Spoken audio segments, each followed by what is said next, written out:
구독, 좋아요, 알림 설정, 댓글까지 부탁드리겠습니다. 가계부채가 위험수위 돌파했다고 합니다. 뭐하는 짓인지 이런 이야기를 하셨는데 어떻게 위험수위를 돌파했냐. 자, 저희가 올해 계속 경고했던 내용이 뭐였어요? 대출, 총량, 규제에 대해서 이야기를 많이 했죠. 너도 나도 대출 봤더니 5대 은행 가계대출 증가율 목표치를 이미 넘었다. 자, 목표치 얼마라 그랬어요? 1.5%에서 2% 정도의 증가율을 내도록 하겠다라고 했는데 증가율 목표치인 2%를 상회를 한 거다. 그렇다는 것은 지금 당장 대출 총량 규제가 들어가도 이상하지 않은 상황이다 라는 거죠. 그러니까 예를 들어서 2021년 8월에 자, 여기 보시면은 5대 은행 가계대출 관리가 한계를 맞이했고 올해 증가율이 이미 5%를 육박했다. 그러면서 당시 당국이 제시한 관리 목표인 5에서 6%에 바싹 다가섰다. 그래서 총량 관리에 어려움을 겪고 있다. 거의 육박해서. 이게 9월이에요? 대출 총량 규제 타이트하게 들어간 거 8월부터죠. 근데 이때는 넘어서기 전에 들어갔죠. 바싹 다가섰을 때 이미 그 전부터 쪼이고 있었는데 지금은 넘어섰는데 정부에서 하고 있는 게 뭐다? 스트레스 DSR의 취지가 뭐라고 그랬어요? 가계부채가 무리하게 연끌하는 걸 막기 위해서 스트레스 DSR을 도입한다고 그랬죠. 근데 왜 미뤄요? 가계부채가 이렇게 늘어나고 있는 상황에서? 그리고 부동산 부양 정책이 아니다. 말 같지도 않은 소리지. 이게 부동산 부양 정책이 아니라는 소리는요. 이 새끼한테 입만 벌리면 거짓말이 자동으로 나와. 이 정도의 수준이다. 거짓말하고 있는 거다. 그런데 문제는 정부에서는 그래서 스트레스 DSR을 우회하면서 9월까지 더 늘리겠다 라고 이야기를 했다며 한은에서는 가계부채가 많이 늘어나면 DSR 적용을 확대 검토할 수도 있다. 이 많이의 기준이 뭘까요? 많이의 기준은 다 다르겠죠. 많이의 기준은 다 다르겠지만 적어도 은행권에서 이야기한 1.5에서 2% 이내로 관리하겠다는 이 수준을 넘어섰으면 많이라고 할 수 있지 않겠냐. 그러면은 지금 규제 적용 범위를 확대한다. 그러니까 DSR에 적용되지 않고 있던 DSR에 미포함되어 있던 이런 것들을 포함을 시키겠다는 거죠. 그래서 DSR 적용에는 예외가 있는데 가계부채가 많이 늘어날 경우 적용받는 대상의 범위를 늘리는 것을 검토를 하겠다. 그러면요, 지금 가계빚이 늘어나면서 제일 먼저 이야기가 나오고 있는 게 뭐다? DSR 적용 범위 늘리는 것 중에서 전세대출 DSR이다.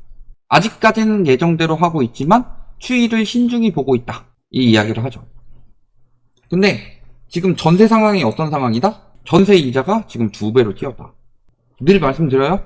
원래 전세는 전세 자금 대출은 나와서도 안 되는 최악의 정책이었지만 그렇다고 하더라도 왜 전세 살아요? 월세 안 살고. 월세 내는 게 부담이 되니까 전세를 사는 거죠. 근데 전세 내는 게 부담이 되고 있다. 월세를 집주인한테 주느냐 아니면 은행한테 주느냐 이런 차이 정도인 거죠. 그래도 그 전세를 그나마 버틸 수 있는 이유는 무엇 때문이요? 월세가 전세보다 좋은 점. 적어도 보증금 깔 일은 크지 않다. 집이 아무리 경매에 넘어가더라도 뭐 반전세급 월세 아니고 일반적인 월세라면은 대부분이 최우선 변제금에서 보장이 되고 한 두세 차례 유찰이 되더라도 그 보증금만큼 떨어지지는 않기 때문에 보증금이 안전하다는 장점이 있죠. 그런데 전세는 그게 안 되기 때문에 그 위험 때문에 전세를 꺼려지게 되는 건데 전세 보증보험이 안전하게 돌려주겠다 라고 이야기를 하니까 그거 믿고 들어가는 거잖아요. 그러니까 부담이 2배가 돼도 들어가는데 문제는 이렇게 부담이 2배가 되면서 당연히 DSR도 엄청나게 올라가죠. 여기에 추가로. 그러면서 올렸더니 전세대출 이자를 못 갚고 있다. 전세대출의 연체율이 굉장히 많이 늘어나고 있다. 근데 문제는 전세 DSR을 적용하게 되면 전세가가 올라갈까요? 떨어질까요? 2021년부터 부동산 시장이 침체됐던 건요. 대출 총량 규제 문제도 있고 금리 인상 문제도 있지만 DSR 적용했기 때문입니다. 전세에 대해서 DSR이 적용된다는 거. 전세 대출을 받기가 굉장히 힘들어진다는 소리죠. 그럼 전세가가 떨어지게 되면 어떻게 돼요? 지금 안 그래도 임차권 등기명령 올해만 지금 신청이 18,000건 나왔다고 그러죠? 지난해보다 더 빨리 늘어나고 있고, 공공기관 대위 변제액이고, 벌써 전년 대비로 대위 변제액이 사고가 85% 급증하면서 1에서 4월까지만 대위 변제액이 2조가 늘어났어요. 어떨 때 대위 변제액이 나와요? 전세 사기 왜 터졌어요? 전세가 올라갈 때 전세 사기가 터졌어요? 전세가 떨어지니까 전세 사기 터지죠. 특히 빌라 위주로. 갭이 적을수록. 깡통이 돼버리니까.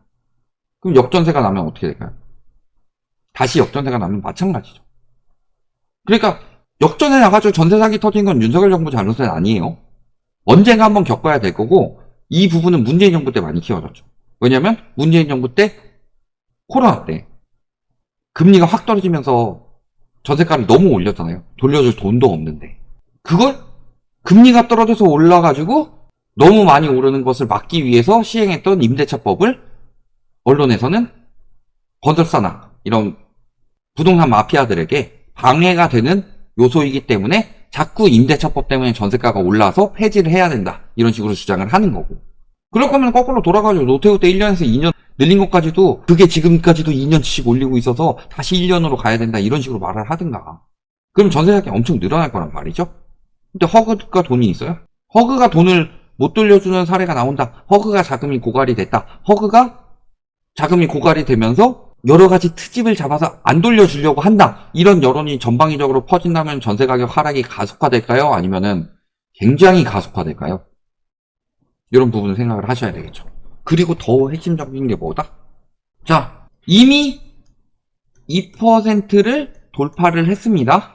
근데 정부에서 지금 7월에서 8월까지 스트레스 DSR을 연기를 했다는 소리는 이때도 부채를 어느 정도 늘려가지고 이때 PF에 대해서 발표 나오는 게 굉장히 많죠. 아까 말씀하신 7월 이벤트에 그런 것들도 있는데 7월에 PF 정상화 방안이 시작되고 8월에 이금융권에 PF 정상화 들어가잖아요. 그러면은 이때 부채를 늘린다. 2%를 넘었는데 부채를 늘린다. 대출 총량이 2%인데 그러면은 9월부터 12월까지는 무슨 일이 벌어진다? 저희가 상반기 때 그 얘기했어요. 대출 중단 사태가 벌어질 수가 있다. 근데 중단 사태에서 그치는 게 아니라 7, 8월까지 부추기게 되면 3%, 4% 나올 수도 있죠. 그럼 9에서 12월엔 뭘 해야 된다? 대출 회수가 들어갈 수가 있다. 대출 회수하는 방법은 여러 가지가 있죠. 근데 올해 9에서 12월, 올해부터가 무슨 시기예요? 내년 되면 더 가속화될 건데 고정금리 받았던 사람들이 정책대출을 제외한 고정금리는 5년 이후 보통 변동됩니다. 5년 전이 언제냐? 2019년 하반기죠. 내년 되면은 2020년입니다. 2020년 초저금리였던 사람들이 2025년에는 엄청나게 터져 나올 거고 여기에 이렇게 이제 변동으로 되는 사람들, 이런 사람들이 대출 회수할 때 가장 취약층이 돼요. 이런 것들 뿐만이 아니라 오히려 지금 대출을 많이 내주고 있는 것들도 많이 일단은 하는 것은 물론이고 부실 채권들 상매하면서 부실 위험이 있는 채권들에 대해서 선제적으로 회수 들어갈 가능성이 굉장히 높다. 그러면은 과거에 저축은행 사태 터지고 대출 회수가 많이 들어왔어요? 지금 그때랑 시장이 굉장히 비슷해요. 더 위험한 상황으로 돌아왔다. 저축은행 지금 멀쩡해요? 뭐라고 그랬어요? 그때는 저축은행 사태였는데 지금은 저축은행, 새마을금고, 신협, 지역 농협, 캐피탈, 증권사, 보험사 사태가 될 수도 있다. 그때는 저축은행 사태였는데 그런 것까지 지금 전반적으로 겹치고 있는 거죠. 그러니까 가계부채가 굉장히 위험하다는 거예요. 만약에 근데 저거를 2% 올리겠다고 금융당국이 이야기해놓고서 그거를 깨버리면은 이번 정부는 서민을 위한 공약은 하나도 안 지키고 부자를 위한 공약만 지키는 정부가 되는 거고, 물론 그럴 가능성이 높아 보이긴 하지만 그렇다고 해서 그 뒤에 대출을 마음껏 풀어줄 것이다. 아니요. 4분기 때 최소 대출 중단, 심하면 대출 회수까지도 나올 수 있는 상황이다. 왜냐면 공원해 놓은 부분이 있기 때문에. 여기까지 보셔야 되겠다.